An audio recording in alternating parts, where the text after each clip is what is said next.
is our first FIBI all-chapter membership. So part of what you can, part of what we're rolling out starting for 2018 is we are going to be rolling out, instead of having to pay for every individual meeting, if you just want to buy like a pass that gets you into all of our chapters for the year, it's $199. For $299, you can buy a pass that gets you into every single FIBI chapter anywhere, any of the 5 chapters, including the all-chapter events that we do in the holidays. So if, yeah, it's a great deal. Thank you. So if you're interested in that, see Matt or I, or actually just go on our website, forinvestorsbyinvestors.com. We also have a couple of corporate sponsors. More Financial is a hard money lender, and then Chase Law Group is another local real estate firm that actually helped us set up all of our entity. FIBI is a non-for-profit 501c6, so you know, the no sales pitch extends into our business plan as well. Anything else? Last thing I say before we do some introductions is, you know, this is purely up here for our, you know, for educational purposes. You know, no one here is an attorney on the panel, I don't believe. And then Matt is a CPA, but he does CPA work about as well as he cans in Hawaii. I have 3 others too. I'm just going to break them out over the course of the event. Exactly. So this is not meant to be legal advice. It's not meant to be financial advice. This is purely informational purposes. This is, you know, our perspective as investors and real estate people. If you've got specific questions about your situation, if you don't have those kinds of people on your team, you should. And if you need them, let us know. We'll point you to the right people. So with that, why don't you guys each just do kind of a 2-minute introduction, kind of tell us a little bit about yourself and what you're into right now. Andrew, why don't you go first? Thanks for having me here. It's my second time here in the panel. My name is Andrew Raitt. I live in the Los Angeles area. I grew up in the Los Angeles area in the San Fernando Valley. I used to work in corporate America. I worked for IBM for a number of years, and then I just read a ton of books, and I just wanted to get out of the rat race, and I wanted to start my own thing. And I found real estate, and then I just absolutely fell in love with it. I started off by fixing condos, fixing and flipping them. And then in 2013, I built my first ground-up construction project, a duplex. And then I found, like, wow, I love multifamily, like, really love this. And so it's been my passion, and I love making beautiful homes. And so aside from investing in real estate, I'm really focused on doing ground-up construction, a lot of development. I also sell, I'm not trying to sell anybody anything, but I also sell some of the plans that we get done because there's a scarcity of, like, approved projects. And I also build small subdivisions and sell them throughout Los Angeles because there's a huge shortage of housing in Los Angeles. So I just focus on Los Angeles, is what I know. There's so many rules and regulations in every city. So, but I look forward to being a little more like these guys here. So I'm looking forward to learning as well because I want to start building my larger built real estate portfolio. Perfect. Mike. Hi, I'm Mike Flaherty. Matt, Dave, thanks for having me. I think third time. I've lived here for 20 years, Manhattan, Hermosa, Redondo, but now I live in Northern California. We've been up here 4 years. So it's been a fun change, although we've missed the beach and missed friends. Gosh, let's see. I've been doing multifamily for about 9 years, post-recession. Prior to that, I was a developer. Gosh, I built probably 2,000 plus semi-custom homes for Toll Brothers. I did some hospitality resorts in Costa Rica, the Dominican Republic, and all these cool, sexy things. And then the recession hits, and for a lot of people, it brings everybody back to the basics of prudent investing and what's next. And I studied a number of different assets, I've done a number of different things, and it took me to apartments and multifamily. So I jumped in with both feet, absolutely hooked on it. I'll probably say it again, apartments are the most risk-adverse, inflation-adjusted cash flow stream that you can invest in, period.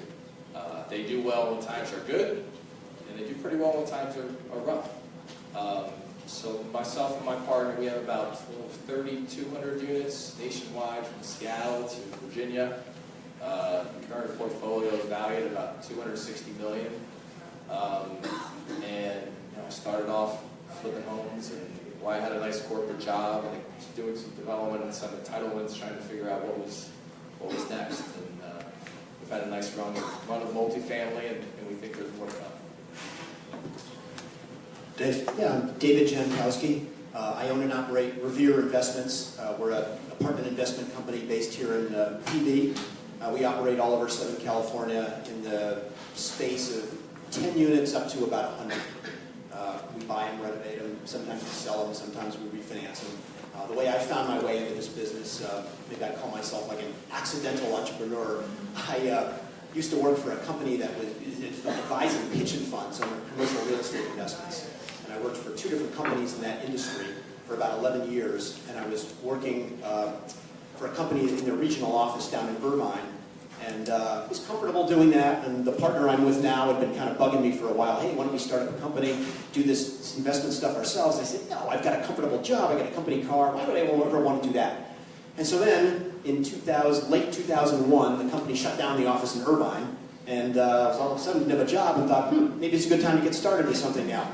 So we started this just pretty much from scratch in 2002. Like in an executive suite office, just kind of looking at each other, thinking, okay, what are we going to do now? And another buddy of ours said, hey, you might want to start looking at apartment buildings. So we literally started looking at them, meeting some brokers and introducing ourselves. And we bought our first one in June of 2002, 52 units in Montebello, and have been doing more or less the same thing ever since. We put together groups of investors. We raised a few $1,000,000 for each deal, get a loan, fix it up. We've got a management company that takes care of the day-to-day stuff for us, and go from there. So it's a job, a business anybody can start, and keep at it. You'll do well. Thanks, Dave. My name is Matthew Owens. I'm a California licensed CPA, and I still know taxes quite a bit, even though I don't do them anymore because of guys like Dave. They bring me trash bags full of receipts that it's not worth my time anymore to deal with. But I do help a lot of clients with their tax and legal structures and things like that, just for free on the side to kind of help them get an understanding of what their capabilities are, what they should or shouldn't be doing. I flip about 10 houses a month. We've flipped over 600 houses now in the last 10 years. I buy a lot of value-add multifamily properties. I do private lending. I have a short-term rental business. We do quite a bit of different stuff. We invest in a lot of different syndications and things like that as well. And it's a lot of fun. It's hard work, but the relationships are what keeps it all going, and good marketing systems and things like that in place to continue to acquire houses. We own a renovation company and a property management company and a real estate brokerage on the ground out in Memphis, Tennessee, where we do most of our stuff. I live here, or down in Orange County now. I used to live in Redondo Beach and had a 2-year-old, so my wife's family was down there and I needed babysitters. So I had plenty of babysitters down in Orange County area, and so now we live down there, and I commute up here, and I still run the Long Beach Club as well. So love doing this for a living. It's a lot of fun. It's a grind sometimes, but also you can really see the true financial freedom that you can make out of this once you start to put more tools on your tool belt and learn the different strategies for investing. I thought you moved to Garden Grove to be closer to the coffee shops. Yeah. Is that right? Oh my God. Yeah. Right. Oh my God. Never been to one of those. Anyone who's laughing at that, you know. David Coco, real estate team. My day job is I'm a local realtor. We work with a lot of investors and homeowners here. We specialize in dealing with distress, which when you're dealing with investments, that's really what you're looking for. Is you're looking for distress and then trying to undistress it and then sell it for a profit.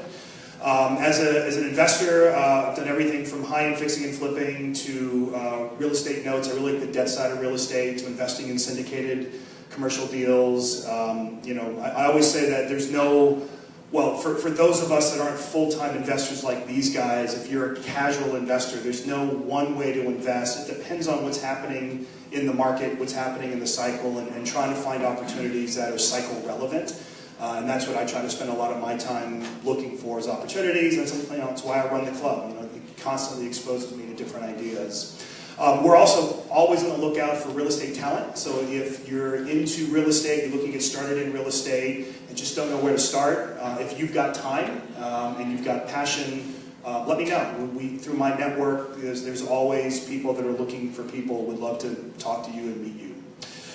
So we're going to get started. The first question we have, and Mike, I'm getting it to you because you kind of touched on this a little bit, is talking about why multifamily versus other real estate asset classes. Now, I know you mentioned the fact that it does well in recessions and not in recessionary times, but can you just expand on that a little bit and talk about why it does that versus other asset classes that don't? Well, I think number one, private real estate has outperformed the S&P 500 forever. So, you're in the right place learning about the right thing. Why multifamily? I touched on it before. I've done a lot of things, and the recession hits, and you want to go back into something that's kind of safe and secure, and that's what apartments are. And to be honest with you, real estate wealth, it's not made in 3 years, right? There's a lot of people that expect to get rich in 2, 3, 4 years. It's very hard. Real estate wealth is a long-term wealth strategy. It's made over time. And that's the beauty of what apartments really are. They're a great long-term wealth strategy, and they're not based off of appreciation. They're based off of cash flow, for the most part, like a bond versus a stock.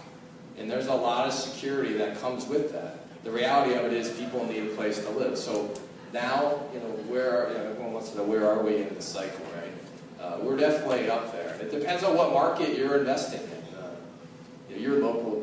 All your deals are in LA, right? So are most of yours, right? So we're investing, Seattle, Reno, Richmond, Kansas City, Texas, Richmond, Virginia, and every cycle is in a different spot. But the reality of it is apartments do really well now because there's jobs, right? Job growth is up. Wages are a little slagging, but improving. The millennials are getting jobs. So multifamily does great.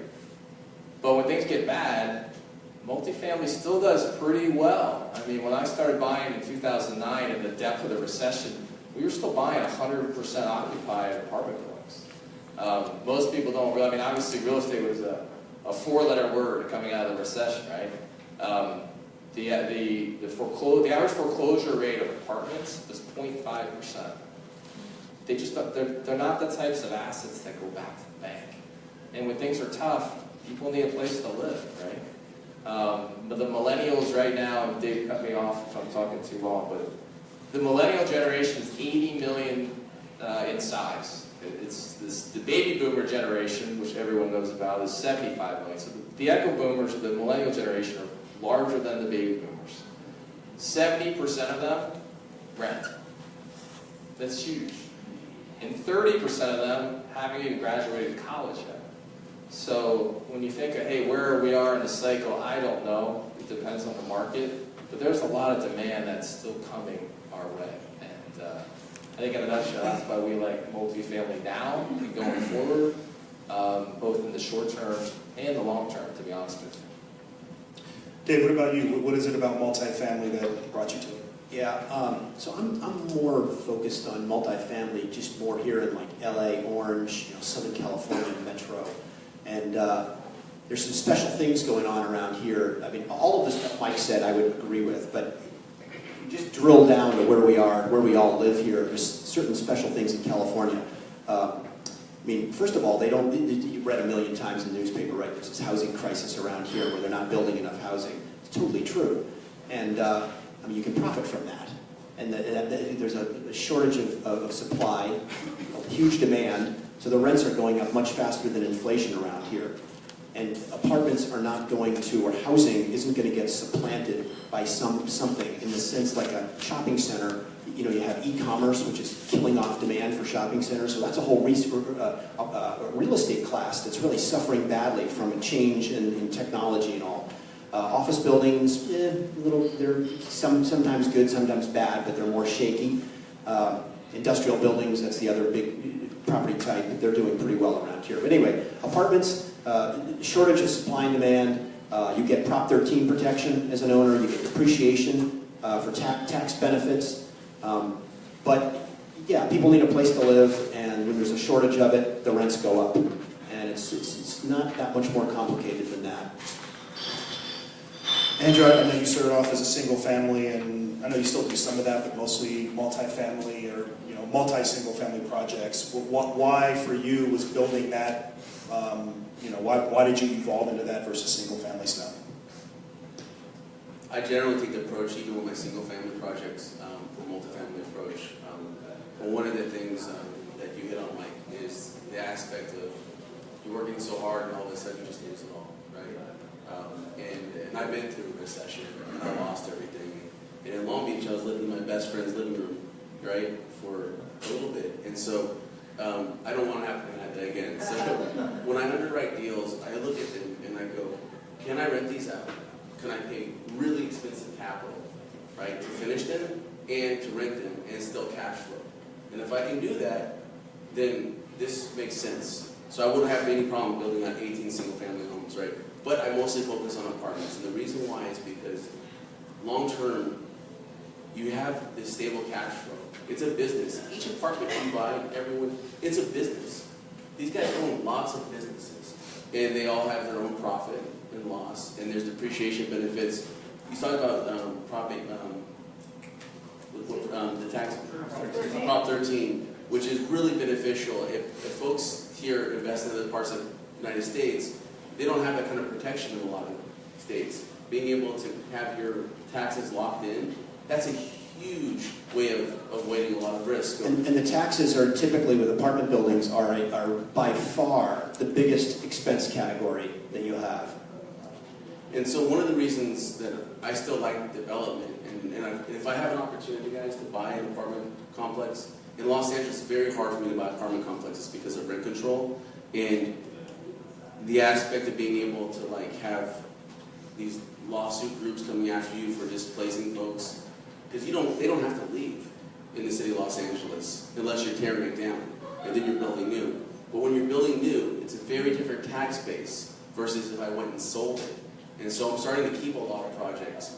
But long term, that's what I'm looking at. I'm not looking at just trying to, be a winner next year and all of a sudden I can just take off to some foreign country and live the rest of my life. No, I want to continue to build apartments. I want to literally do a lot more of what the rest of the panel is doing and hold on to longer term assets and creating value over time, coming in and improving assets. Because a lot of the apartments are owned by mom and pops still throughout the country.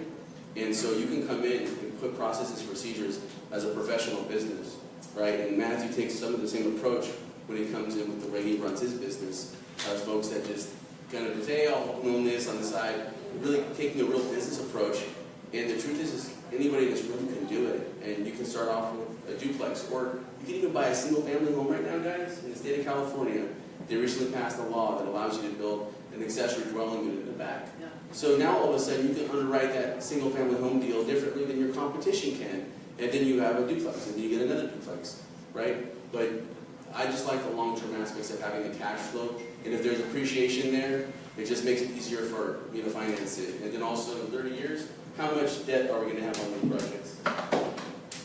Not much at all. It's none. So Mike, you mentioned that you're investing in different spots all around the country. What do you look for when you go into a new market? Why Richmond or Seattle versus Southern California? Yeah, if I can touch on one thing, we have 1,000 investors. We just did our quarterly distributions and sent out 1,000+ checks. So we have a lot of good communication back and forth with our clients. And one of my clients yesterday, who's the guy's in 8 deals, he sent me an article in the Wall Street Journal. If anybody wants to, grab me, I'm happy to email it to you. And it was talking about how the growth of the single-family home market is affecting multifamily and rentals. And if you really read it, I found it to be more positive about apartments and rentals than about single-family homes. But it had a couple good things I think that'll help everybody. One, housing formation is decreasing. Okay, it's not good for the single-family home market. And this is, we're not talking about LA, we're talking about the country as a whole, right? Home ownership is down to record lows. It's significantly below the historical average of 65%. It's expected to stay there. Let's see. Single-family home ownership was I just spoke at an event in Seattle at the convention center. There's 2 economists there. They expect single-family home market to slow down because you have a couple of things going against it. You have rising interest rates. You certainly have affordability rates, right? You have it here. You have it in Seattle. Most markets across the country are becoming more and more affordable to buy the American dream, the 3-bed, 2-bath. You mean less affordable? Sorry, less, yeah. And then you also have this tax code overhaul proposed by the Republicans that theoretically could reduce tax incentives. So most economists are expecting it to slow down. Supply, there's a lot of new construction, both on the single-family side and the apartment side. But the reality of it is, as we talked about with the millennials and the Generation Y growth, there's just more demand. Since 2010, household formation has outpaced construction by 3.5 million a year. That's significant. So, the one thing economists are looking at that could change this is, when are the millennials going to start to get married, right? When does that start to impact the rental market? But as I said earlier, 30% of the millennials are still at home or in college. It's a ways out. So big picture, just some of the facts of why we love apartments. And I'm happy to send anyone that article. As for different markets, point blank, we look for jobs. Job growth, job announcements. If anyone owned homes when the recession hit, it was those of us, and I probably had 12 homes when 2008 hit. And some of them did great, some of them did not. If they were a condo in Park City, if they were a second home market, you got hammered, right?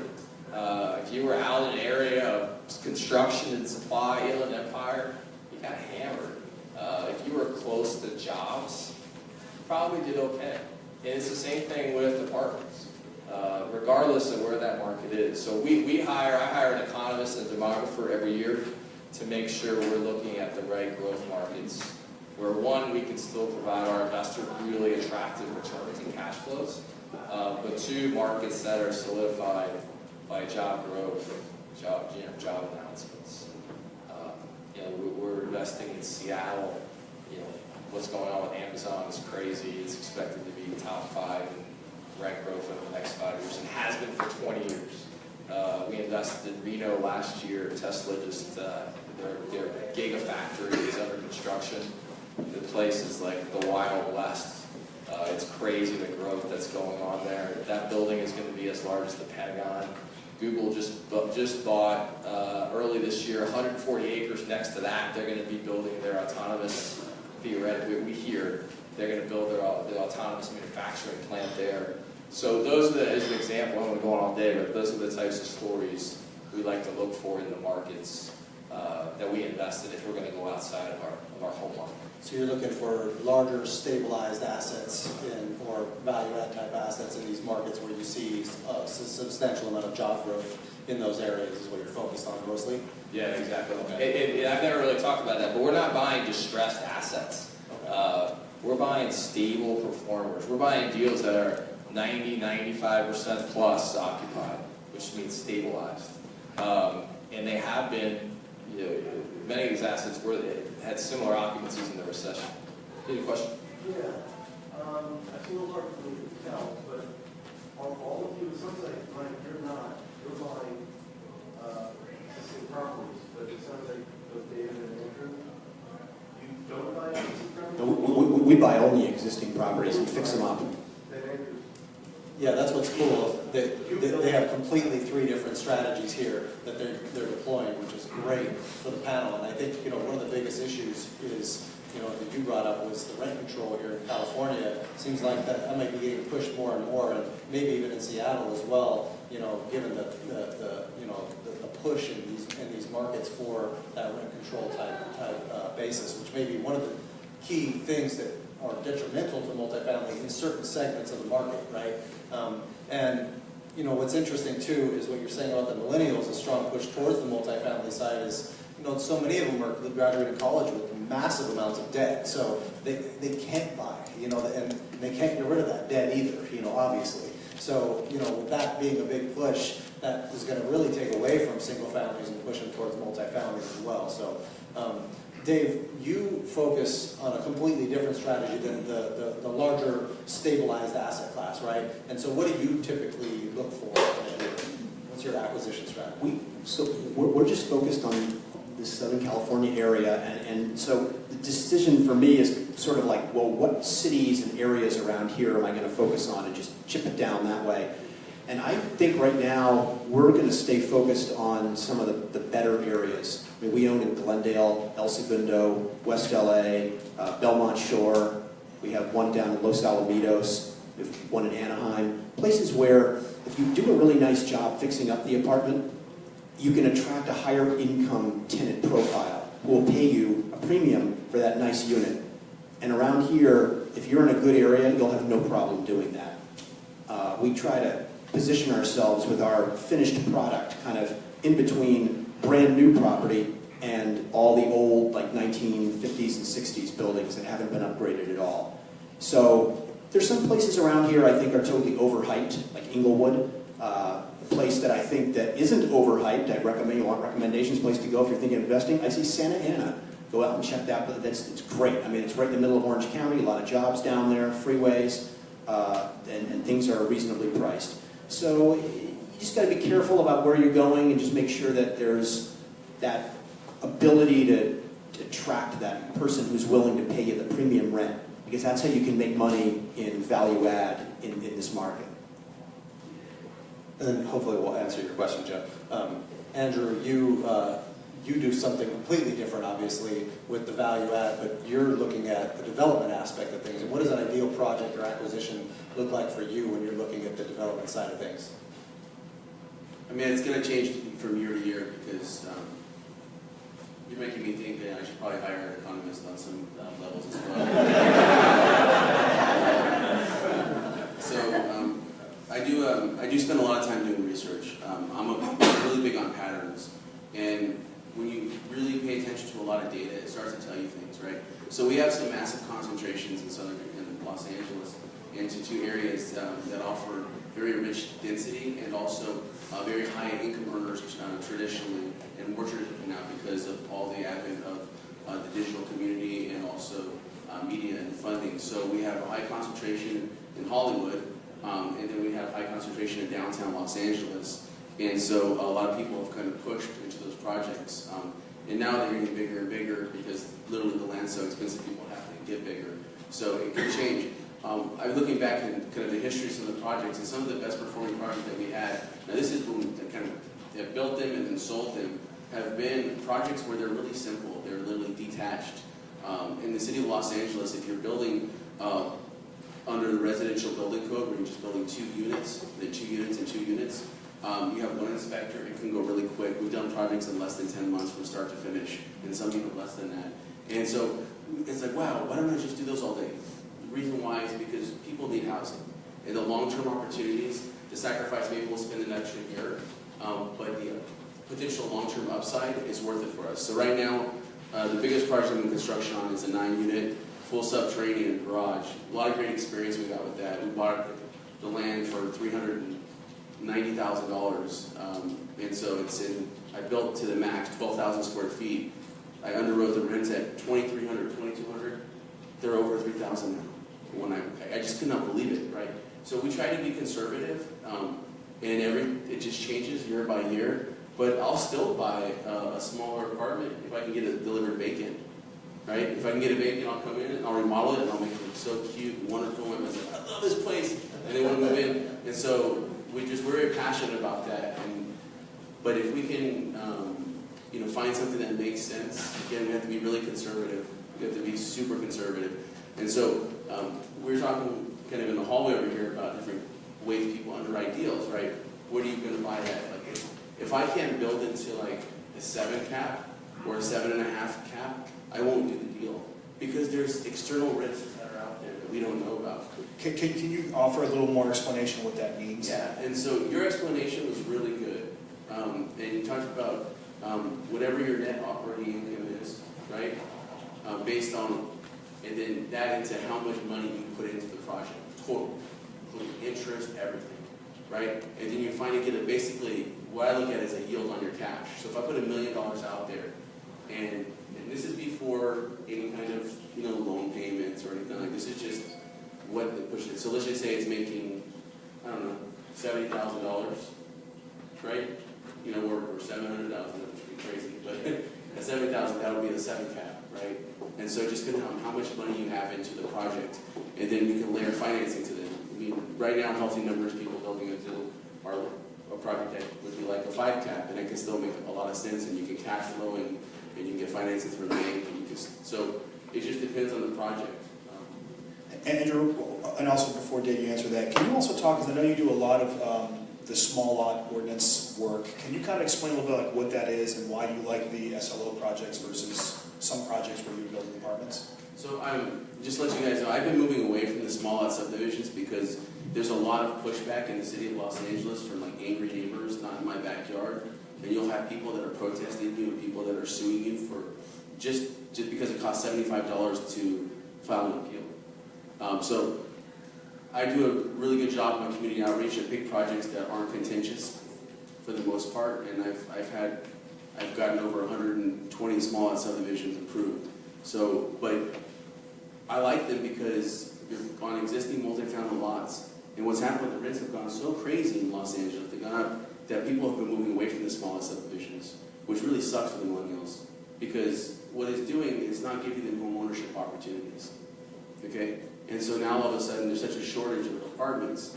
And when I say there's a shortage of apartments, I'm not just talking about like there's a shortage in downtown LA or Hollywood. I mean across the board. And that's why I focus on working class families. I focus on areas where they don't have new apartments. I'm like, my first apartment in 30, 40 years. It's like incredible. Like they're like, what are you doing? Right? And then so it's kind of sad that there has not been that kind of, but what's interesting now is that you're building these apartments in areas where people really, really need to live because they literally work a few blocks away. Or they're like 3 exits away on the freeway. And so it's very desirable. And believe it or not, we're getting rents that we never thought we can get. We were always trying to be conservative and going with what the market was and maybe putting a little premium on it. But then brand new construction, you put vaulted ceilings, put nice finishes, people pay you a premium. And I try to focus on bigger units, right? Like 4 bedrooms, 3 bedrooms. And people think, why do you build them so big? Don't you get more per square foot when you're renting smaller units? And yes, that's true. But long term, the market really wants to have bigger units. And there's also roommates. I don't know about you guys, but I love to save money. And when I got out of college, I had a ton of roommates. And we saved and saved and saved, right? So, believe it or not, a lot of them are renters, they're millennials, and they're roommates. I mean, we do a good job of checking their credit. And so, almost all my apartments are 3 and 4 bedrooms, almost every single one of them. And so we try to focus on it. But the small lot subdivisions offer a great opportunity that if you can buy it right, and first of all, you have to buy it super cheap, the land super cheap. And then you have to basically go through the process and know how long it's going to take. It takes about a year to a year and a half to get your final approvals. That's a long time to hold your breath, right? And then you have another year to a year and a half of finishing up the construction, your final maps. And right now in the city of Los Angeles, if anybody's building new apartments in the city of Los Angeles, it's taking you about 8 months to 14 months to get all of your utility infrastructure in place. So you better get on that immediately. God bless you. And so it's causing ripples through the marketplace right now. It is making it difficult. But I look at it from a backstop perspective. If I build one of these small lot subdivisions, whether it's 4 units or 18, I can rent them out. And in North Hollywood, I could rent one of my small lot subdivisions that has like a vaulted, has like a 20-foot ceiling on the 3rd floor. I can get like $3,600 a month, and that's a good deal for 3 bedrooms. And someone can rent the bottom unit. What does that look like on a cap rate type scenario? So we'd be building in like 8.5. 8.5 cap in California. Yeah, all in everything, including interest, expensive interest. And when you're adding value to these, what do you typically look for as far as what looks like a good deal to you? Yeah, we're going to like a low 5, actually. So we'll go and renovate these things and look at our numbers. Basically, the stabilized NOI, which would be all the rents up at the post-renovation rent, small vacancy factor, stabilized expenses, then we divide that by our total basis. And I feel like if I can get to call it a 5.25 or so, I can finance that with a takeout loan, like a long-term 5-year loan or so on it, and that'll cash flow nicely. And I can pay my investors over the preferred return typically with that. And so it takes the pressure off of me as a renovator to sell it really quickly. Because you don't want to get caught, if you're in this business, where you have a loan coming up and you have to sell. You want to be able to hold on and set the sale time on your own schedule and not by a lender telling you, hey, I want to get paid back. You can't get a loan that's big enough to take that out, and then you're stuck having to sell your way out of something in a time that you don't want to.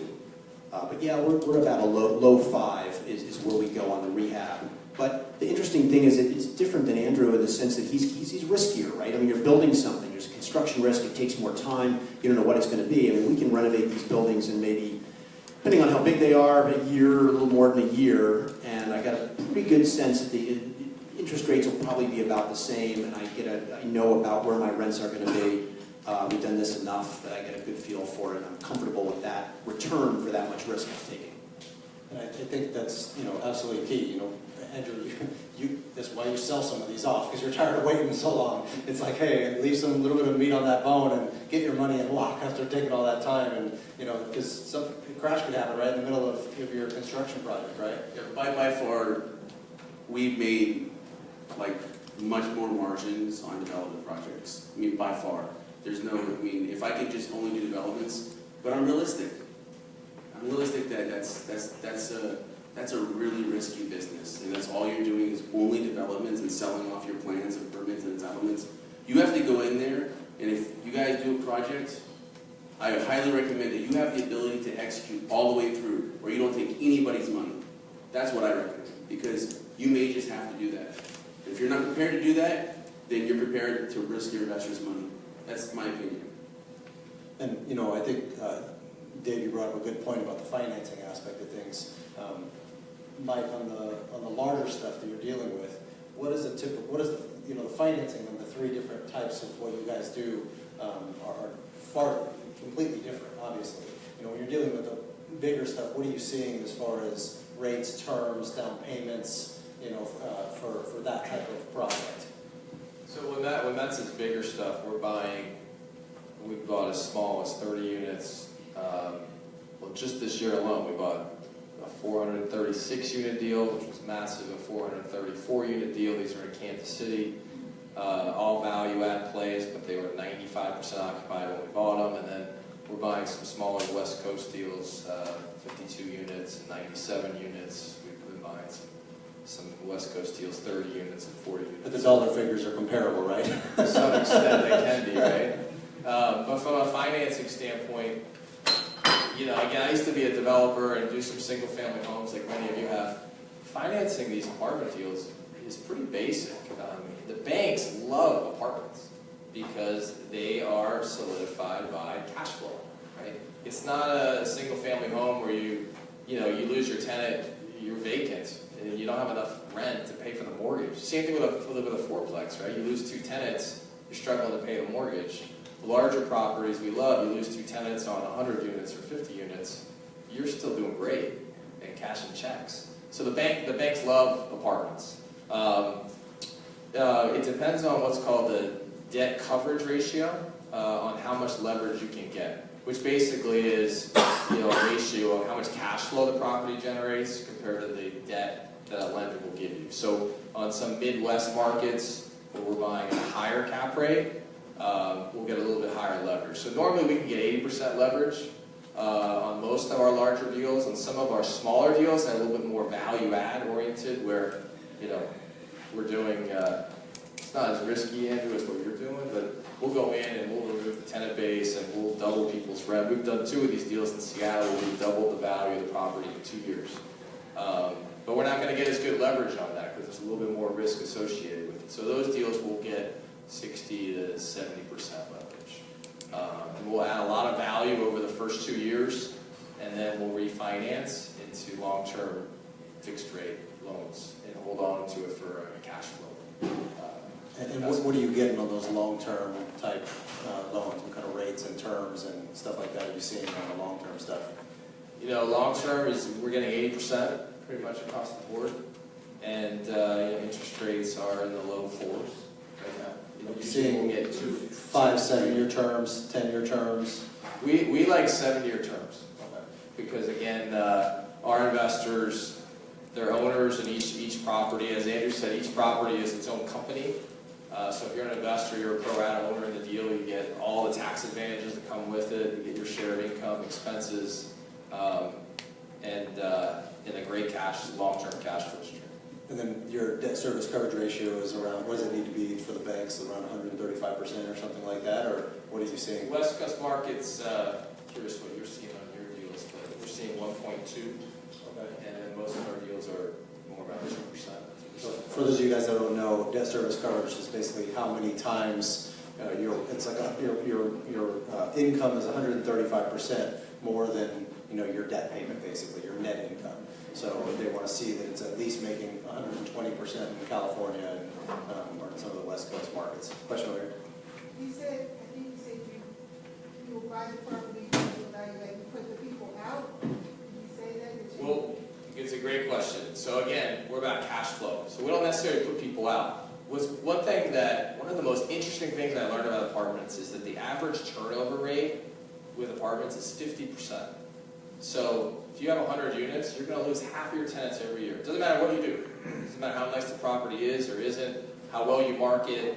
That's the national average. So because we're more cash flow focused and we're more risk adverse, we don't renovate those units until someone moves out. But there are some times we're raising rents so high that it increases our vacancy, which gives us the ability to renovate units faster. And to Andrew's point, there's a lot of these markets that historically are more affordable. But we're seeing in this market, they're becoming more in demand because people need a place to live. So if you can go into some of these historically affordable markets that are still safe, still have good access to jobs, there's a lot of opportunities where you see properties that just aren't renovated. Where there's no apartments that have a consistent appliance package. Nice countertops. We're adding washer dryers in almost all of our units. On the larger properties, we're renovating leasing centers and putting Starbucks cyber cafes. We're adding dog parks. We're doing technology packages on our interiors with keyless entry and USB ports and smart thermostats. And these are things that tenants are looking for in 2017. It's a great question. And we're not addicting people. We can't. Are you seeing any Fannie Mae, Freddie Mac 30-year fixed rate money at all for any of the larger projects? No, I mean all of our money's coming in through Fannie Freddie. I think we do 7-year holds, so we're not looking at that product. But I know we did one 15-year deal. I don't know. It's one of the scariest things when you're investing in multifamily is when you're used to the single family side, all of a sudden you're like, I got a 7-year window. That doesn't seem very long. That doesn't sound like retirement to me. That means you got to refinance again.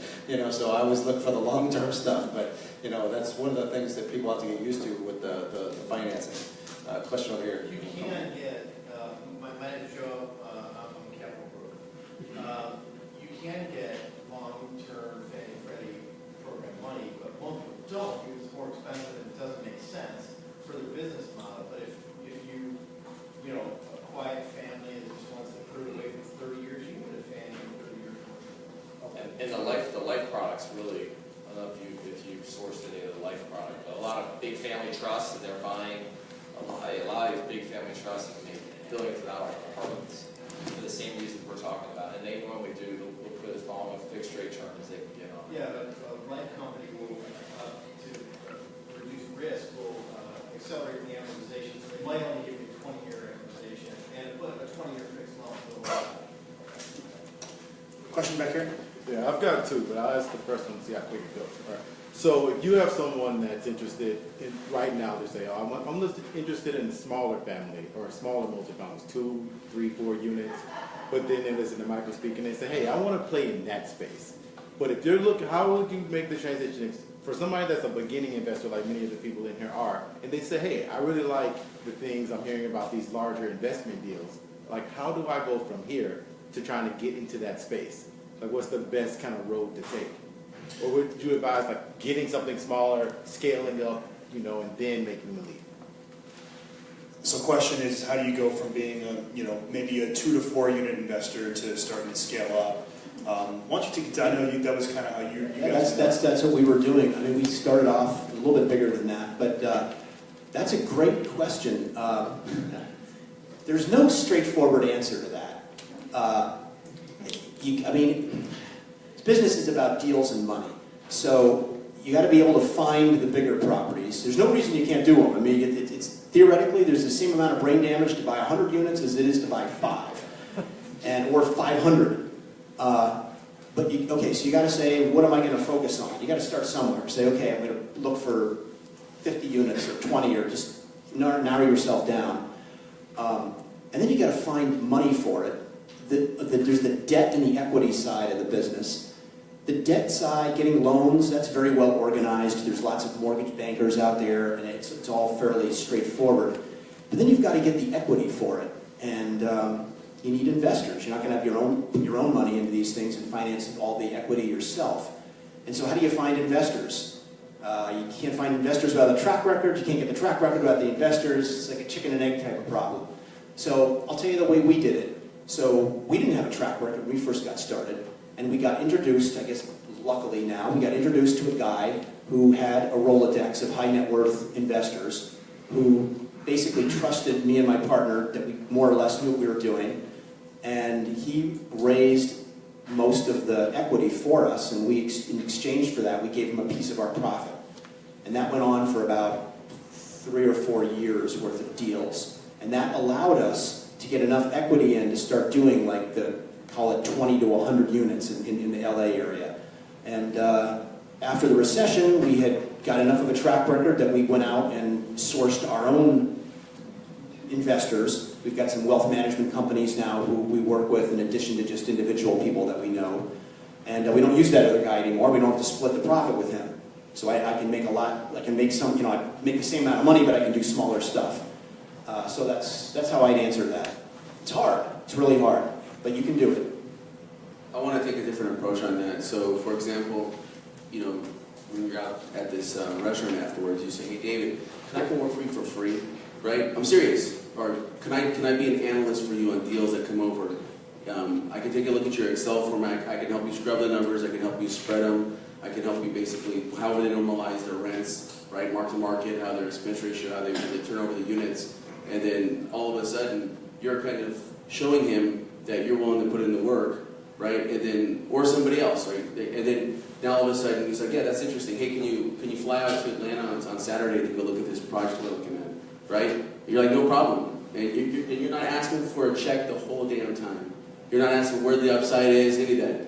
And you're just excited to get the experience. And while you're out there, you find some other stuff. You're just being proactive. It's kind of more like a little bit of a street hustle, like to just get out there and just do it, but not in a negative hustle way. Like one of the things I did, because I wanted to do the guys' experience. I knew I wanted to do multifamily, but I had just literally only flipped like condos and done some single family homes. So there was a guy named Scott Richter, and I said, Scott, man, I'll work for you for free. And I was meeting him at 5:30 and 6 in the morning, like because that's when he got done exercising, and he was sitting there explaining things. And I work on the weekends, and I was going out to some of his apartments, and I was willing to do more, but then he moved to another company.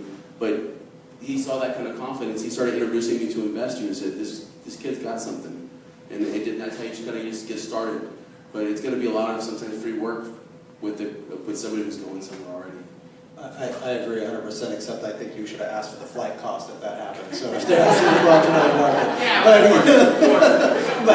market. But no, in reality, like there are a lot of people that do multifamilies consistently. There's a lot of people that say they do and then they don't, and then you're running deals for them and you're not actually closing and things like that. And you know, doing that extra work, now you're building your own track record by doing this and by working on those deals with people. Whether it's, you know, hey, you find somebody that's you're gonna help analyze deal after deal after deal and bring you stuff, and you're gonna learn along the way how to analyze this stuff.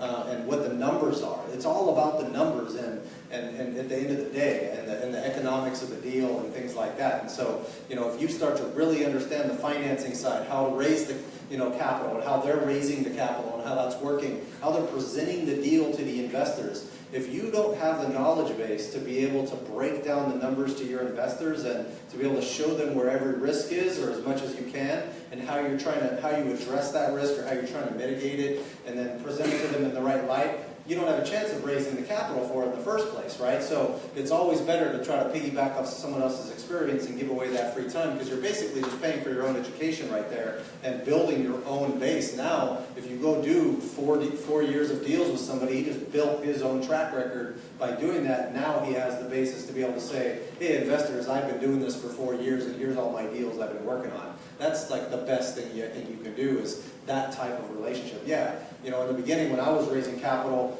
you got to fake it till you make it, really. You go to I was going to 4 networking events a week to raise capital from investors before I just said, okay, now I have too many investors and I'm trying to find homes for their capital and things like that. But, at the same time, in the beginning, when you're first getting started, I didn't know anybody with $35,000 that could invest in something, let alone, anybody that's going to put in $1 million or more into a deal, or put a large construction amount together that is going to trust you to do the right homework, that you've done your work correctly. It took 10 years to develop the relationships that I have now, or that some of these guys have, that have been doing this, and now the same investors will continue to refer and refer and refer. It becomes a windfall effect.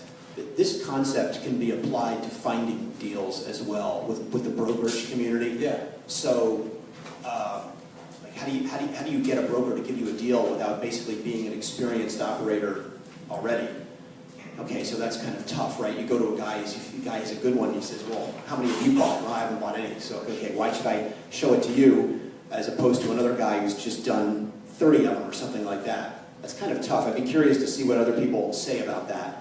I don't really have a particularly good answer for how I myself got started, but you have to fake it until you make it, basically. That's a good way to describe it. And get a couple of them one way or another and go from there. I can tell you that's a very hard question, right? And we all have different answers to how we did it, but like Andrew touched on, I lost everything in 2008. I mean, I remember looking at my bank account, and I was trying to do development deals, and I was working through the recession, and I just knew something was going to hit. So I looked at my bank account, and I saw $1,200. I'll never forget it. And it freaked me out. And I realized I had to do something different. I had to do something fast. And it's interesting. I got into apartments because I would go to these networking groups, and I paid, $50, and I'd go hear someone talk on shopping centers. Because I was trying to figure out, I wanted to be a contrarian, right? They say buy when there's blood in the streets, Warren Buffett. So I wanted to see what were people buying in late 2008, 2009. So I pulled the speaker at the shopping center conference aside and said, hey, what are you investing in now? And he didn't want to tell me. So I stalked him in the bar later and said, hey, you want me an answer? He goes, I'm buying apartments. Apartments, Jerry Springer, tenants and toilets. So I had no interest because I had owned single-family homes pre-recession. It wasn't pretty. I had owned some duplexes and some fourplexes in horrible areas with no job growth because I thought they were going to be cash cows. It was all bad. Went to another conference on industrial, right? An office. Same thing. I pulled the guy aside, met him in the bar for a cup of coffee. What are you buying? I'm buying apartments. And that's what got me into it. But my first deal was an 80-unit deal. And I couldn't do it on my own. Someone else found it, put it in.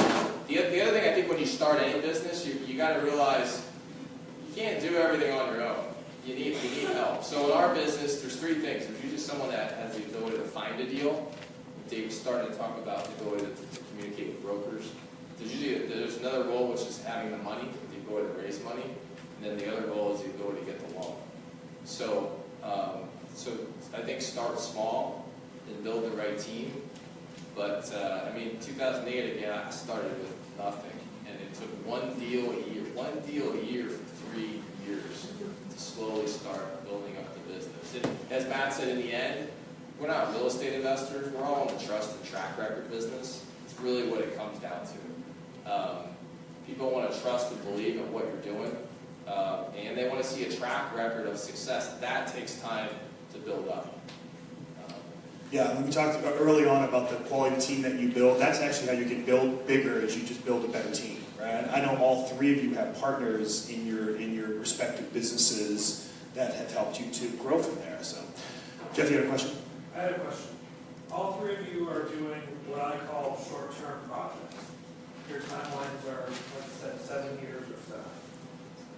When it comes down to winding down a project, how do you pay off your investors, and is there a way to do it without them paying big amounts of tax under today's tax law?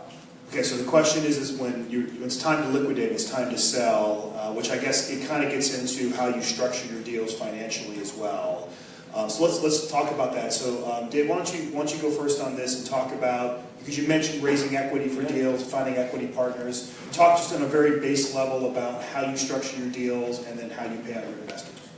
We give our investors a preferred return, and then we as the GP get a percentage of every dollar over that. Pretty simple. We've been doing the same basic idea for all the time we've been in business, 15 years actually at this point. And our current preferred return we're offering is a 6. We're probably going to take that down to a 5 pretty soon. And so we'll send out like an investment memo to people, and they'll respond back. Describes the property, and not in great detail. They're all accredited investors. And now, with respect to the taxes, that's pretty tough.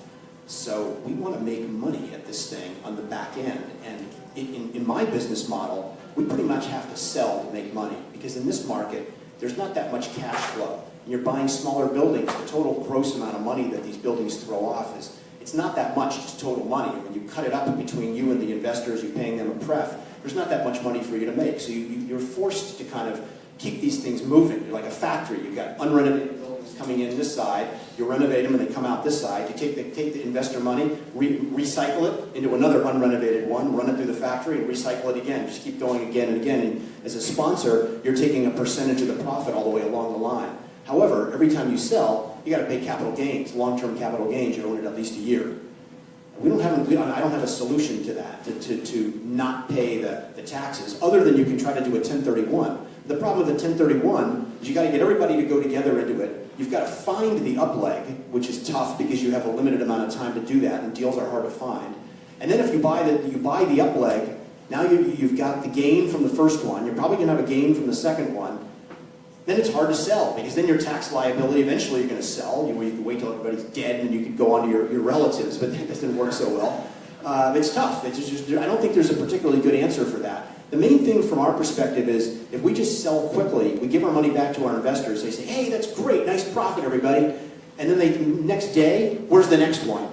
I might not have another one right away. So the problem for my business models, sometimes we feel a little bit like a hamster on a wheel, like you're always looking after the next deal, because if you're selling these things and running them through your factory, you might not have a bunch of them coming in on the other end. And you got to be comfortable that the money you're making on the sales might be really good, but it's going to last you a little while, because you're never quite sure how it is. But then some years you might be buying a bunch of them and you're doing great.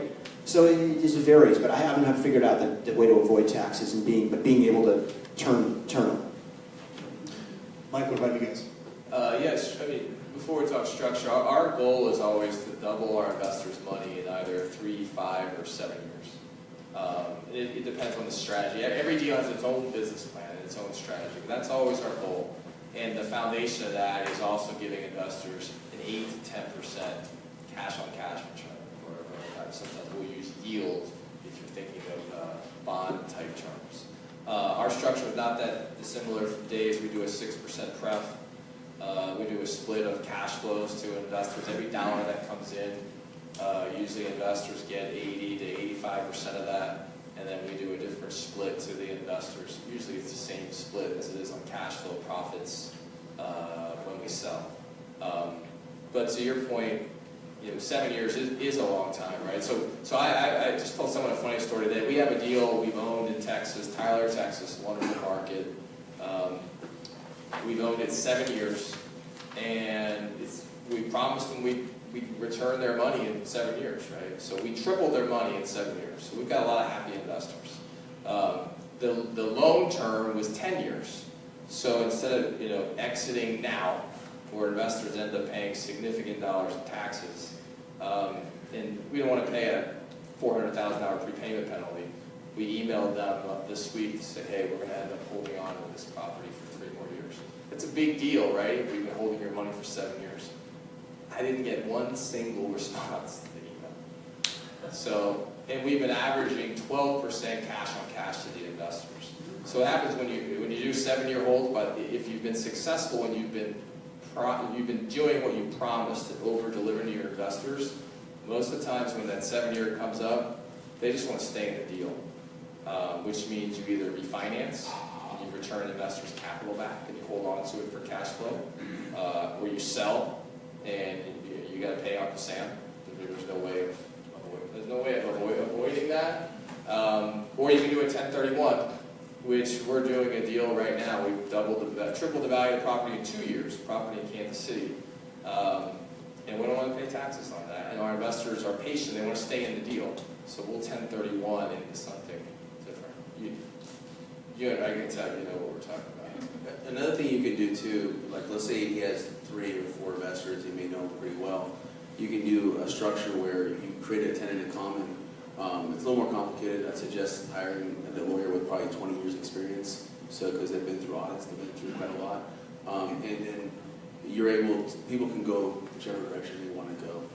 There's time periods in which you need to have a tenant in common in place, things like that. And so, for myself, I haven't had a lot of experience with raising capital with multiple folks to hold on to things long term. I have a couple, probably about 8 long-term projects, but they're literally like one investor, or 2 at the most, but the other person's kind of like a family member. So, I will get to that point, and I'm planning on just paying the taxes. And that's what I'm going to do, but I would probably do the same thing you've done if you have a term and it makes it more advantageous for a couple of years, making sure people are okay with that. And then one of the things too, I don't know how often you deal with this, and it wasn't really asked about, but sometimes it doesn't happen very often. Hopefully you can qualify people really well, but sometimes you get somebody who really needs to exit, like really needs to exit. That something happened with their family, cancer or something like that.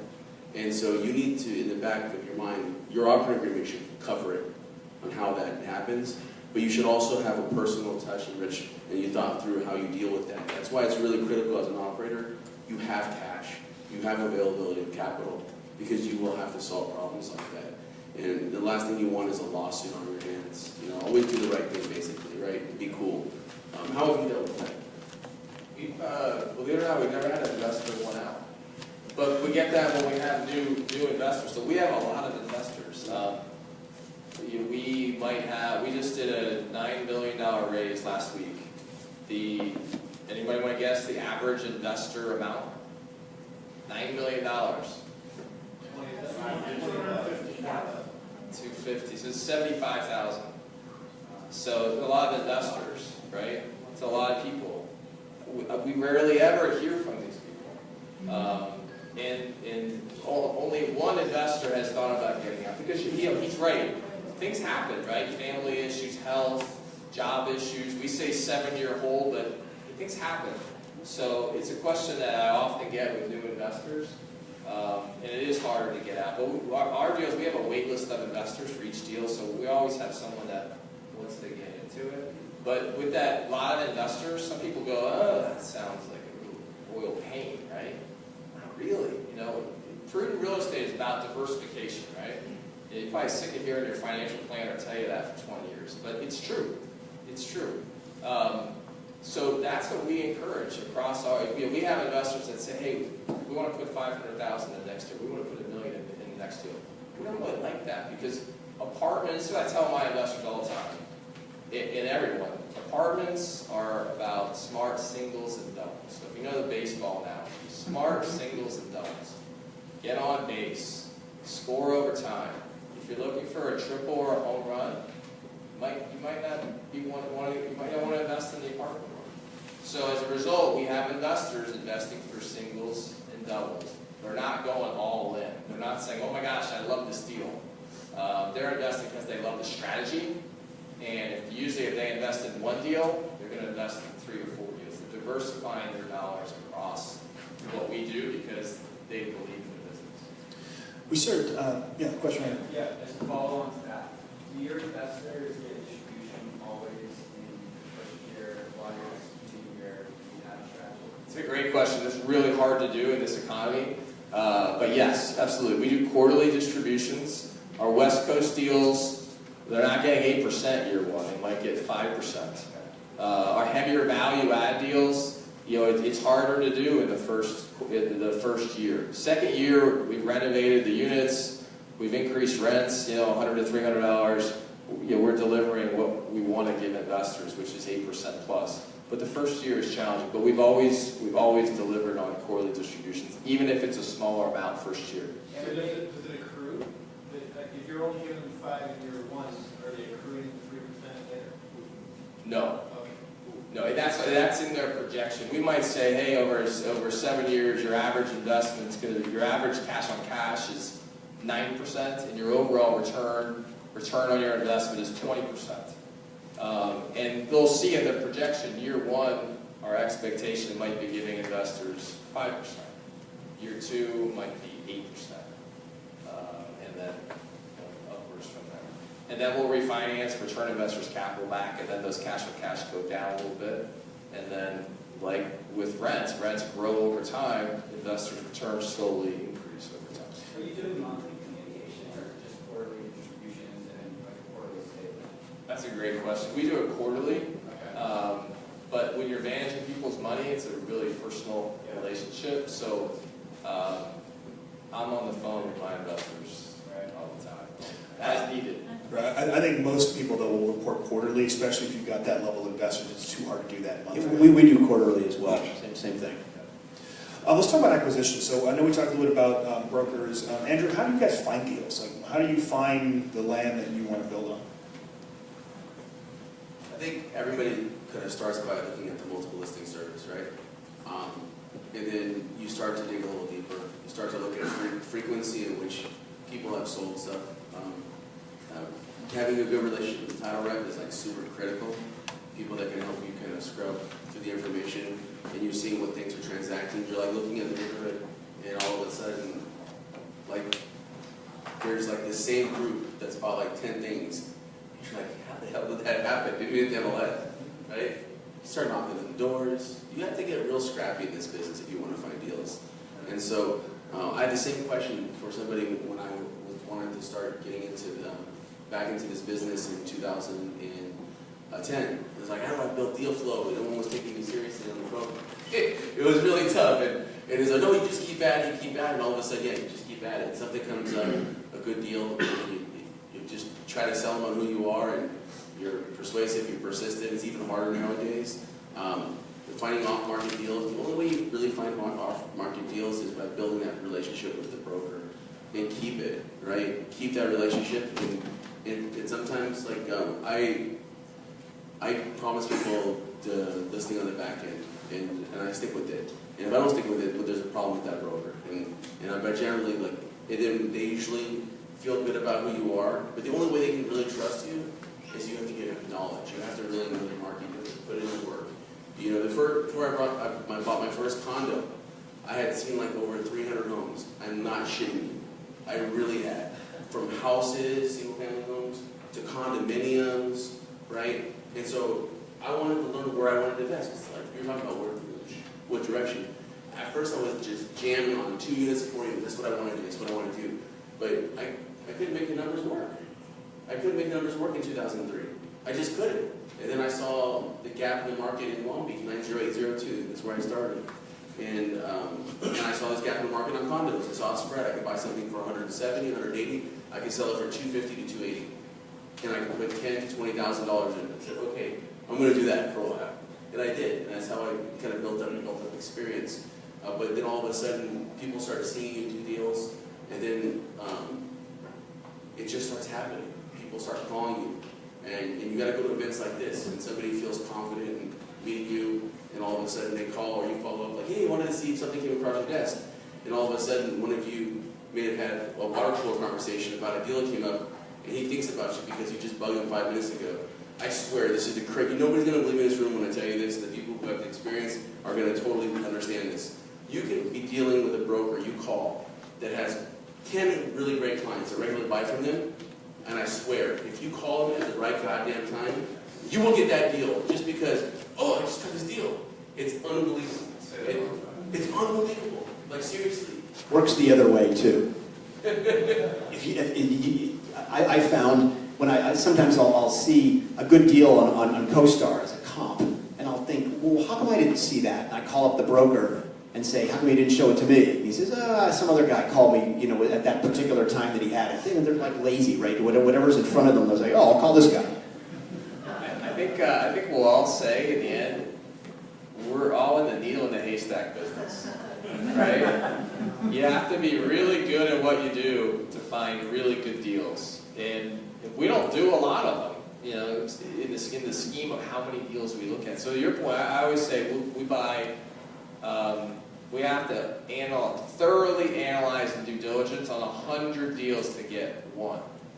And we'll have done 4 deals this year. So I'd say we've looked at more than 400 deals to get one deal that works. And yeah, there's so many ways to get opportunities, but yeah, you're right. Sometimes it's just calling at the right time.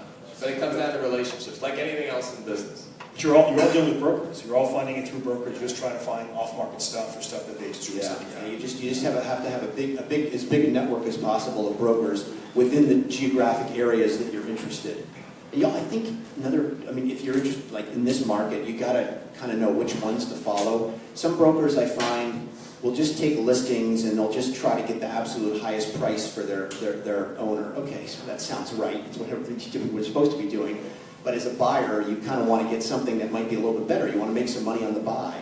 So you kind of have to get a feel for which brokers are going to be connected with a lot of the kind of mom and pop owners who have low rent, as opposed to the brokers who are just trying to sell stuff that like I've fixed up and is already maxed out. Because you don't want to buy something like that. You're not going to make any money on that. I'll just tell you a really funny story with one of these guys and this is the guy who I've bought a few interesting things from. This is years ago, so I was meeting with him in his office. He's a realtor and occasionally sells apartments, sells houses, talks to a lot of people. He says, oh yeah, David, just pretty soon, just hang out. It's going to be a couple weeks. I know this elderly couple, and the husband's doing kind of bad. He just went into the hospital. Looks like there's going to be an opportunity to make a deal here. So a couple weeks go by, I call him up and go, hey Jim, what happened to that 20 units you were telling me about? It sounded like it was going to come up. He goes, oh, the guy got better. It just goes to show you how people think.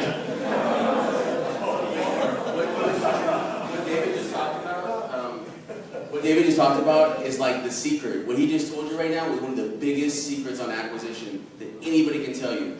So to kind of take it another step, right, in your local area, wherever you're kind of like want to focus on, find real estate agents who maybe don't do like a ton of deals, but they're older. They have those folks who call them, hey, I'm thinking about selling, what are you thinking? Well, let's sit down and go to their living room table. They don't do it on the phone, they don't send an email, right? They are gold mine. And guess what? They want to double in the deal. They don't want to deal with somebody else. They want to close the transaction. Yeah, they'll sell it for cheaper. And all of a sudden, they'll bring another one. They'll bring another one. And they'll bring another one. But you take really good care of them. And you give them a listing back or you do something for them. Yeah, exactly. You hire them when you're done. When you go to sell it, you can hire them because then maybe they can get, I like to call it a quad for those guys. They get 2 ends of the deal. When they sell it to you, they represent you as the buyer, they represent the seller. Then when you hire them to sell it, they represent you as the seller and maybe they can find a buyer. So they get 4 ends of commission on one property in a relatively short period of time. But the other thing is when somebody shows you something really good, you have to be really, really ready to actually close the thing. You don't want to fumble it because a lot of times when there's a good opportunity, a broker will have one shot to get the deal done. If it brings it to you and you're a closer, good. But if you goof on it, they're probably not going to bring you the next one.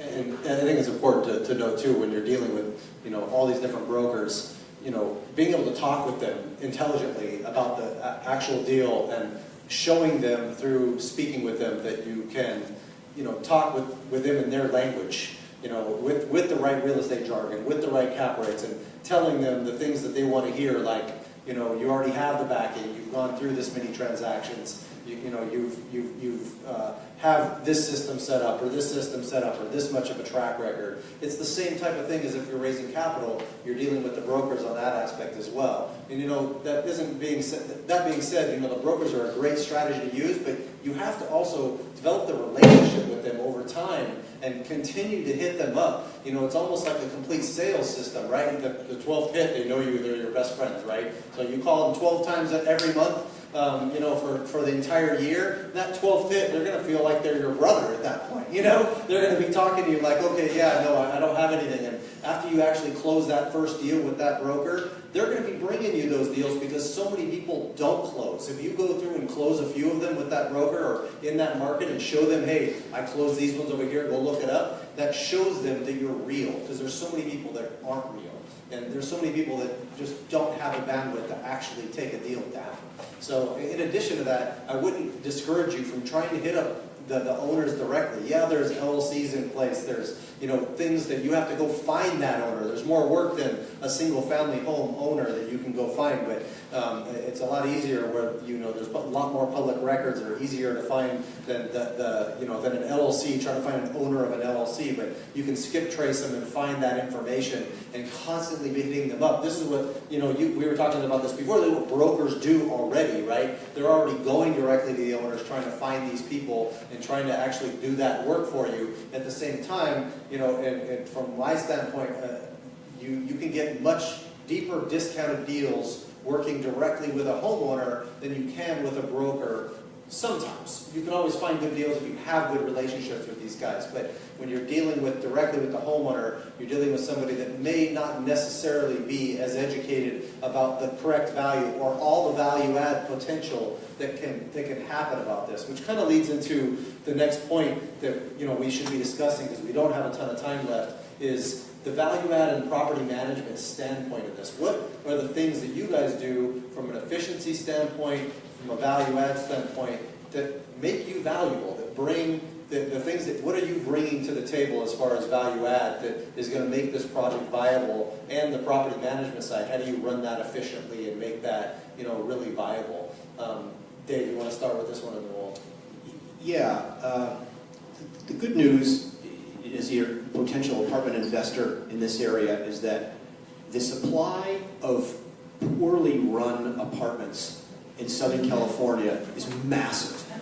There are so many poorly run apartments around here to keep everybody in this room busy for 10 years, 10 lifetimes. There's thousands of them all over the place. And the trick is to find them, and when they float to the surface and become available for sale, you can buy them and you can turn them around. It's mind-blowing to me, and I'm sure Mike and Andrew would say the same thing, how badly managed properties are for apartments around here. And I keep thinking, why is that the case? Not to digress too much, but I think Prop 13 has a lot to do with it. People have these very low tax bases because they've owned the property forever and they can cash flow at rents that are way below market. The management aspect, we hire a third-party management company. We kind of explain to them what sort of a renovation program we want to do for our property, and give them the specs on what to do in terms of renovating the interiors. And we kind of have a fairly straightforward approach to it. We'll do a little bit of exterior work, might paint the building, put up a new sign, renovate the interiors really extensively, because that's what people will pay a premium for, is nice interior stuff. Laundry, all the usual stuff, cabinets, countertops, anything they can touch. We try to improve that, and try to get the best rent we can when we have a vacancy to turn over.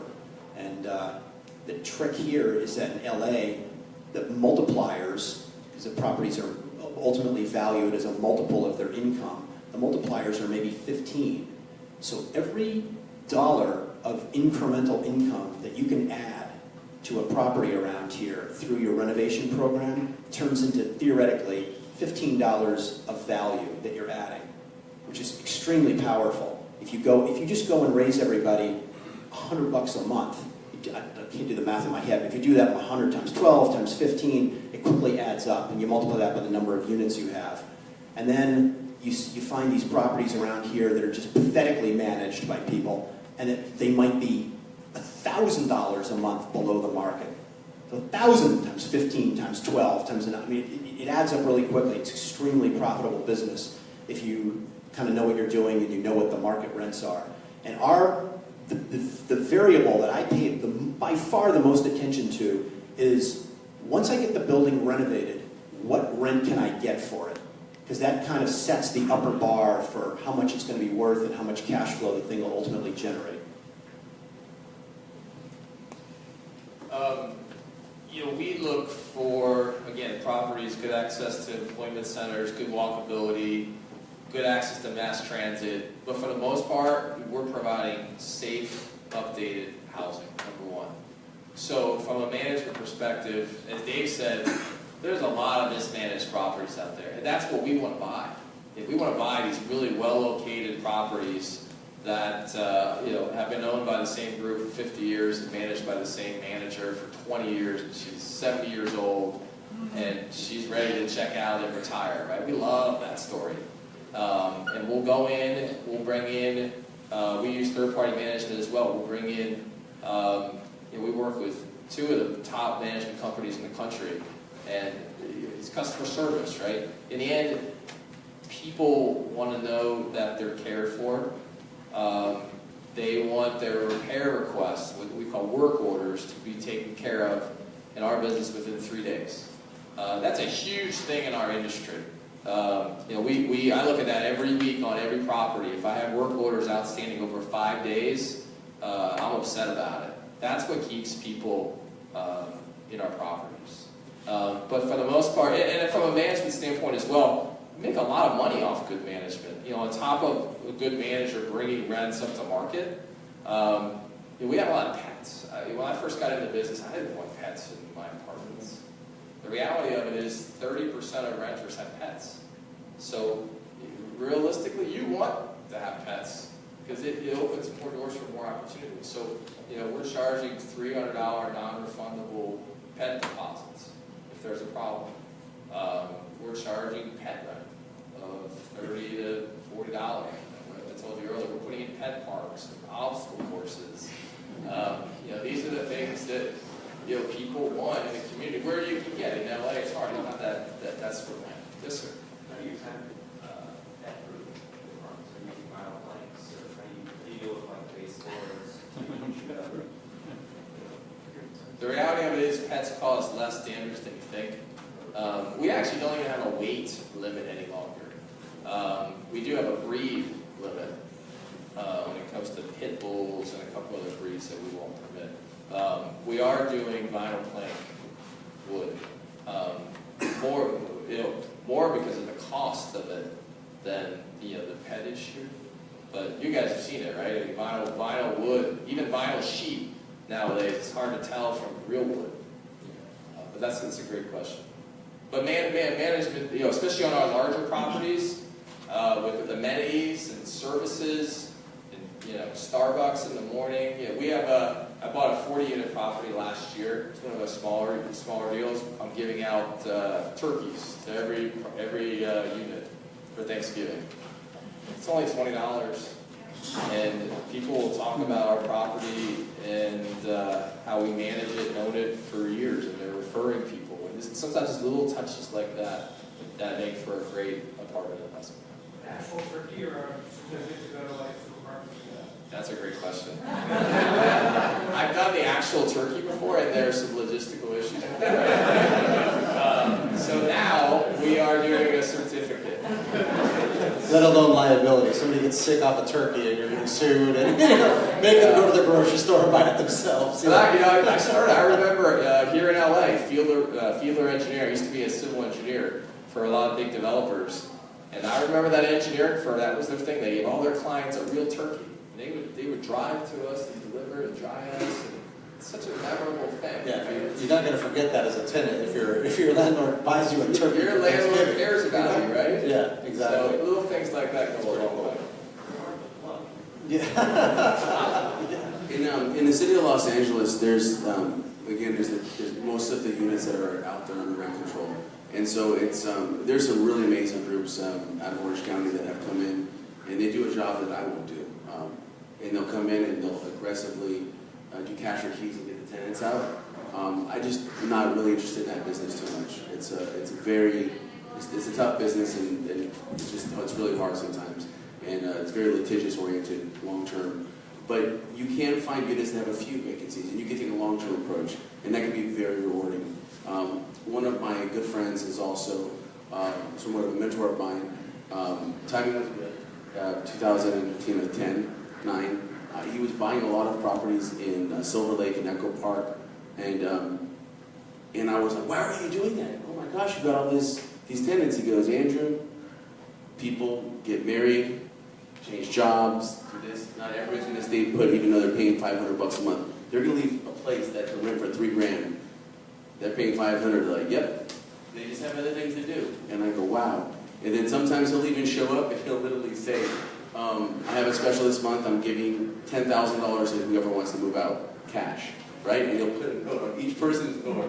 I mean, really, you can get aggressive with it, right? So there's different strategies that are out there, right? I'm not as interested in doing that. Maybe longer term on something that has a lot more vacancies that's available, because it's becoming very, very political in Los Angeles, and you have to be very careful. You can't just make these bold, like, this is what we're going to do. And you have to be sensitive. Like, I don't like evicting people. That's not what I'm interested in doing. And I do have to do it, guys. And I have to do it when I build new apartments. Sometimes there's a duplex, and I'll have to, one person I give cash or keys for, and the other one's like, I'm going to, fight you till I die, sort of thing. And then we have to use something called the Ellis Act. And then we get them, and then we offer it to them back when we build it up. And when we put that into our financial equation, right? So there's different steps, but when they turn the units over, and when I turn the units over, the typical amenities, a lot of people are trying to do things like building decks on some of these older units that are built in the 40s and 30s. And so they're trying to create amenities, even though there's tight spaces, to create decks. They're using they're using pretty lights above there, providing a barbecue as much as they can in the small spaces, because it makes somebody feel like there's a little more lifestyle. It's available. And the biggest thing is the washer dryer and the pets, if you can provide pets. Now, some of the bigger apartments that I have in development, I have one that's 45 units in Hollywood, and I'm going to be serving free coffee from 6 till 9 a.m. on Wednesdays with the truck, on the rooftop deck with like somebody serving cappuccinos, and then I'm going to have yoga on Saturday mornings, right? In a big space, just dedicated, stylized for that, and then I have building out the kind of a whole area just for a big area for dogs for people to go to. And then when I do my gym, I'm doing my gym on the ground floor and opening it up, because we're there in Southern California. So all my windows open up to a big courtyard, so people can do kind of CrossFit training related work. And so and I'm not going to be charging crazy rents like they have. I'm going to working class folks, but I want to have tenants and I want people to talk about it. And I don't know if you're doing this, but I'm planning on each of the bigger apartments that I have launching regular marketing campaigns online with social media, and I'm designing all of my buildings so that it's I know it sounds really cheesy, but Instagram friendly, right? My wife's a social media consultant, and she's really good at that stuff, and designing things to where people just are intrigued to share it with everybody. But this incredible experience you give to them, and sometimes it doesn't cost a lot of money. It's amazing, just something thoughtful and creative. So I'll say one more thing on property management companies. Man, they make your job a lot easier, right? You talk about liability issues, and legality issues, and eviction issues. They know it. I like to think they know it better than I do, and we do. They're trained to close people. They're trained on leasing, especially some of these bigger companies. Social media is huge now, right? I mean, so many people are renting online, and they're looking at reviews. Some of those reviews are legitimate, some aren't. And there's a whole management process of needing to go online and stay on top of it, have tenants putting good news on social media. So all that's huge. And when you're working with a professional group that understands that, especially when you're getting started, it's a tremendous benefit to you. What do you It's pay safer. for 3%. The question is, what do you pay your property management? 3%? 3% of net income. Plus acquisition fees for new No tenants? acquisition. Speaking of property management, I mean, that's clearly, you guys are specifically in the business of having to manage your property managers. So you mentioned about keeping an eye on repair orders, making sure those are done in 3 to 5 days. What are the types of things you guys do on a regular basis to make sure your property managers are doing a good job? I go out to the properties and visit them periodically and take a look. I'm more focused on the renovations that we're doing and how the units are getting done in terms of a timely fashion and with a great attention to detail. When you're trying to rent for premium rents, you've got to offer people like a perfect place, and you can't have a lot of junky work done on the interiors. It's got to be done really well.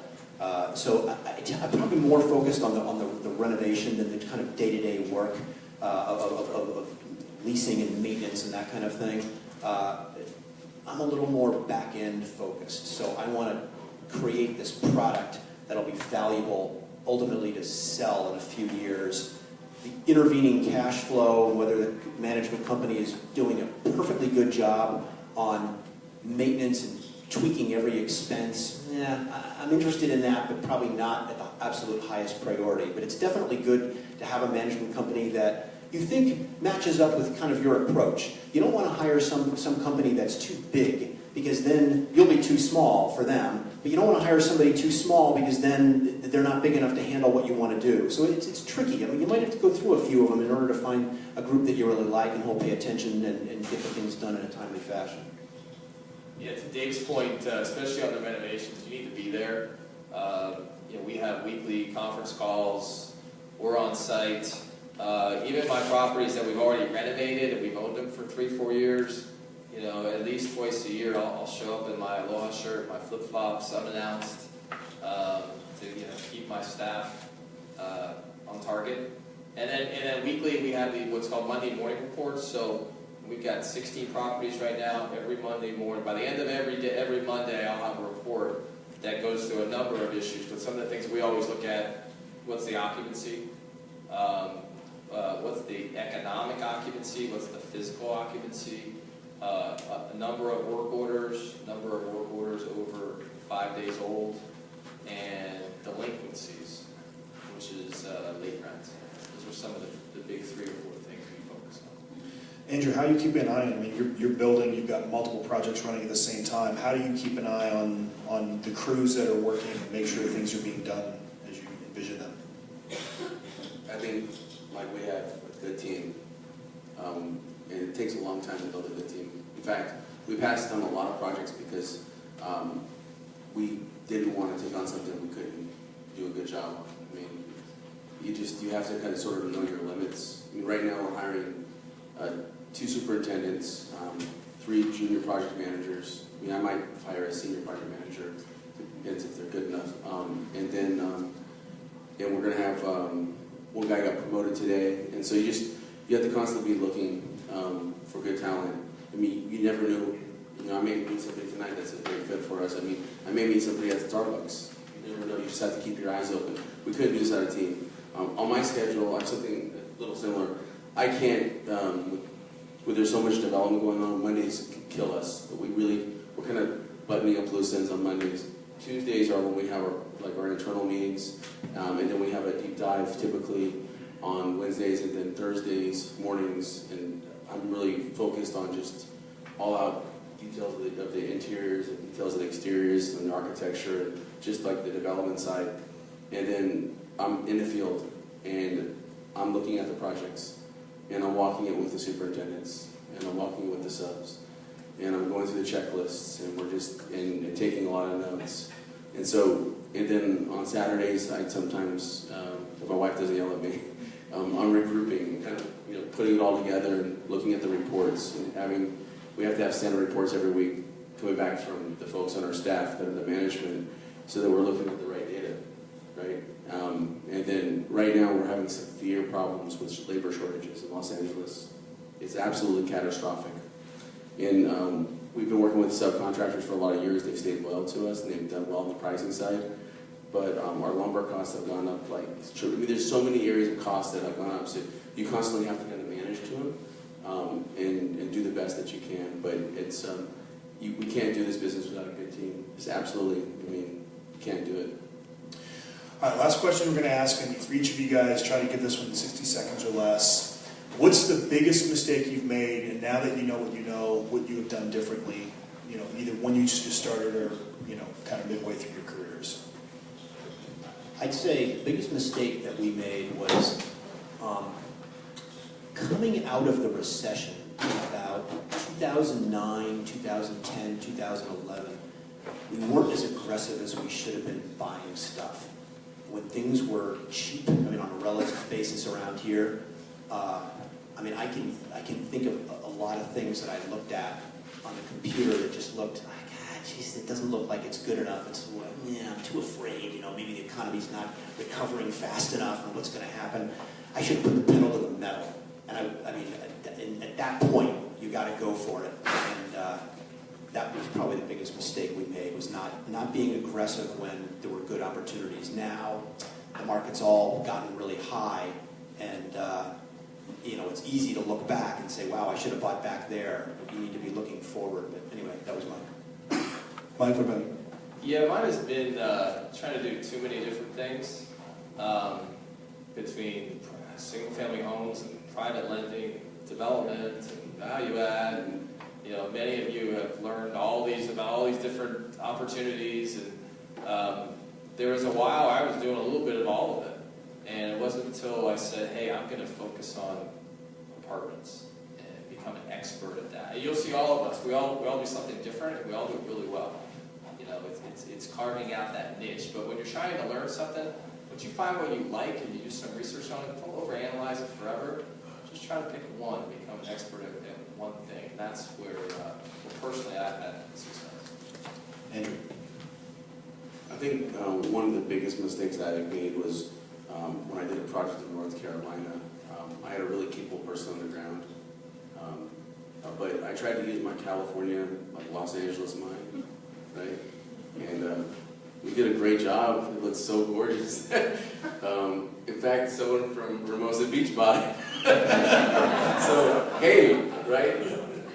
We built it too small. I should have done like 2,000 square feet bigger, right? Seemed like a great opportunity in the best neighborhood on the best street there was, right? But it was like I was so presumptuous that I can just figure that out, right, on the development side. And that's different on the apartment side. I wish I had bought apartments in that same city. That would have been a much better opportunity. But to get back to what you're referring to, one of the reasons why I don't do small lots anymore, I'm building them out because I already got them done. But on the development side, I'm just focused on apartments. Just zero debt focus just on apartments. And then maybe I'll have opportunities to buy stuff that's already available. And that's all that I focus on. And you finally figure out really where your strengths are. Because I look back historically and all the duplexes, fourplexes that we've done, and I go, wow, we did really well on those. And what was nice is they cash flowed really nicely while we were in the position. A good analogy to this is in Boyle Heights, I built a 4-unit complex. And everybody thought I was just absolutely crazy that we were going to sell this thing for $1.5 million, right? Yeah, good luck, buddy, right? But we were renting them for $2,600 and $2,800, 3 bedrooms, 2 baths. We put them on the market, they leased immediately. There were folks that were originally looking in the Arts District in Los Angeles, right? But during that time we were waiting, we had no problem. We were getting incredible rents. We were like, no problem. So it's those kind of deals sometimes you finally wake up and you go, hey, I thought I liked this business, and I really like this business now. All right, well, we're going to go ahead and end it. Thank you, guys. Let's get a round of applause for these guys.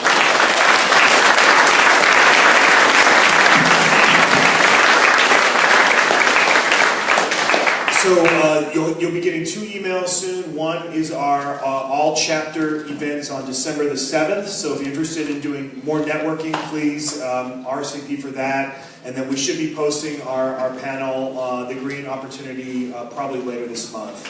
Thanks for coming. Everyone's eager to talk. I can sense the energy in here, right? Remember, we're going to all go to North Italia. They've got food waiting for us, so we just want to go right down this hallway and back through here is the faster way to go. All three of these guys will be here. Matt and I will be there. We want to talk more. Thank you for coming, and see you next month.